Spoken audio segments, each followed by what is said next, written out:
Hare Krishna. This is 2 minutes Mahabharata stories. I'm Sunita Sunel with you. Let us chant chapter 10, verse 40 of Bhagavad Gita.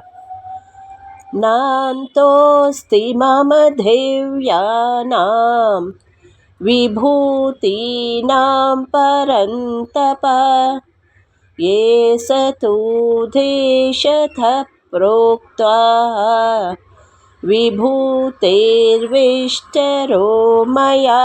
The translation is Sri Krishna tells, after explaining all these different divine manifestations, he tells, O scorcher of foes, this is but a brief glimpse of my glories.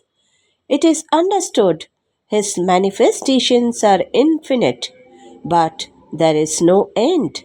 So, whatever Krishna has explained in the past, it is only a brief glimpse, he says. Arjuna thinks this is like trying to count stars, which is impossible.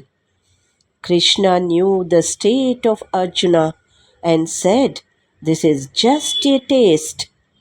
The moral is, the purpose of listing these is to help the devotee to see God in everything which is glorious, powerful, or beautiful in the world.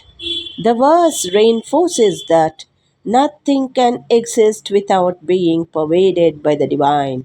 Thank you. ಹರೇ ಶ್ರೀಕೃಷ್ಣ. ಶ್ರೀಮದ್ ಭಗವದ್ಗೀತೆ ಅಧ್ಯಾಯ 10 ಶ್ಲೋಕ 40. ನಾಂತೋಸ್ತಿ ಮಮ ದಿವ್ಯಾನಾಂ ವಿಭೂತೀನಾಂ ಪರಂತಪ ಏಷ ತುದ್ದೇಶತಃ ಪ್ರೋಕ್ತೋ ವಿಭೂತಿರ್ವಿಸ್ತರೋ ಮಯಾ. ಈ ಶ್ಲೋಕದ ಭಾವಾರ್ಥ: ಪರಂತಪನಾದ ಅರ್ಜುನನೇ, ನನ್ನೀ ದಿವ್ಯವಾದ ವಿಭೂತಿಗಳಿಗೆ ಕೊನೆಯಿಲ್ಲ. ಈ ವಿಭೂತಿಗಳನ್ನು ನಾನು ನಿನಗೆ ಸಂಕ್ಷೇಪವಾಗಿ ಹೇಳಿರುವೆ. ವಸ್ತುತಃ ಅವು ಅನಂತವಾಗಿವೆ.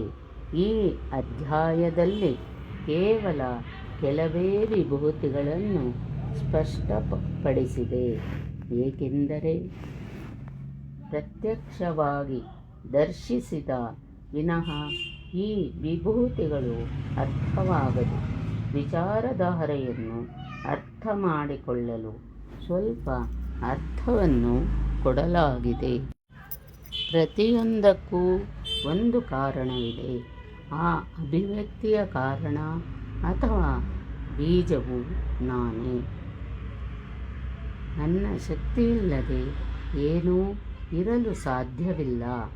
ಆದುದರಿಂದ ಅವನನ್ನು ಸರ್ವಶಕ್ತ ಎಂದು ಕರೆಯುತ್ತಾರೆ.